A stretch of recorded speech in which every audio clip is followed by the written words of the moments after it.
Dostlar, hər vaxtınız xeyir olsun. Sizlərlə bu gün yeni bir məlumatı paylaşmaq istəyirəm. Düzdür, bu ilkin mərhələdədir. Amma Dövlət Qulluğu qanunvericilik fənninə hazırlaşanlar üçün belə bir sayt yaratdım və saytın linkini də aşağıda yerləşdirəcəm.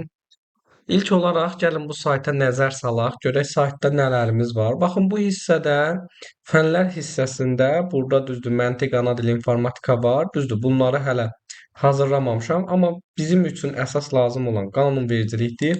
Məhz bu qanunvericiliyə daxil olduqda siz burada kateqoriyaları görürsünüz. Məsələn, BB kateqoriyasına biz daxil olduqda burada bizim qanunlarımız qarşımıza çıxır ki, siz hansı qanunları oxumalısınız. Və baxırıq burada görürsünüz. Məsələn, vətəndaşların müraciəti haqqında qanun indi burada yanlışlıq olub.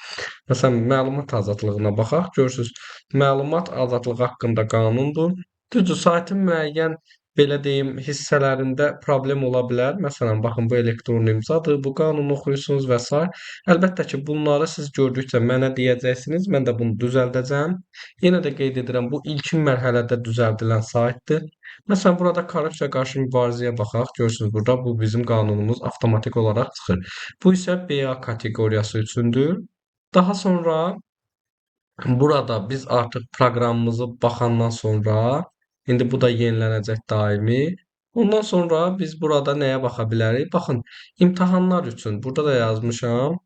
İmtahanlar üçün burada İmtahan Ver adında platforma var və bu platformada artıq siz həm mövzu testləri, həm də ümumi sınaq testlərində belə deyim iştirak edə bilərsiniz. Məsələn, mövzu testlərinə burada daxil olandan sonra burada mövzu testlərimiz var.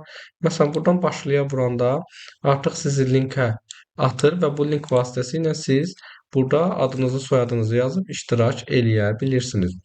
Və yaxud da ki, burada məsələn mən qanunvericilik fənninə getdim.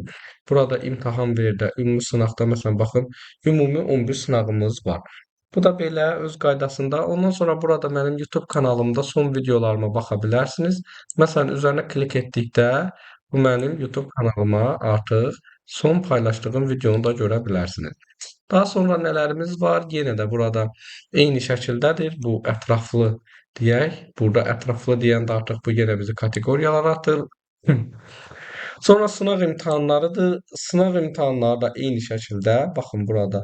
İndi bu hissələrdə bizim müəyyən problemimiz ola bilər. Ümumi sınaqlarımız var. İndi bunları da düzəldəcəm. Burada qiymətlərdir. Bunu mən ümumi olaraq yazmışam. Sayt üçündür. Əlavə məlumat üçün əlbəttə ki, mənə yazarsınız. Bu isə ümumi saytın görünüşü üçündür, belə deyim. Və burada bizim faydalı vəsaitlərimiz var. Faydalı vəsait nədir? Baxın, belə bir kitabım var idi. Azərbaycan Respublikası Konstitusiyasının şərhi. BA üçün və BB üçün dərs vəsaiti və AC üçün dərs vəsaitimiz var.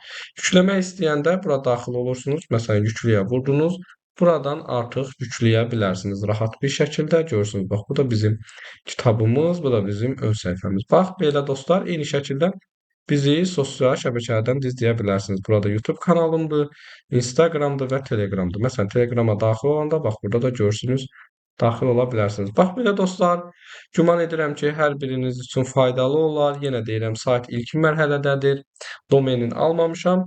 Yəni bu şəkildə əlavə olaraq da düzəlişlərimi edəndən sonra yenə də sizlərə bu barədə məlumat verəcəm. İzlədiyiniz üçün hər birinizə təşəkkür edirəm. Sağ olun.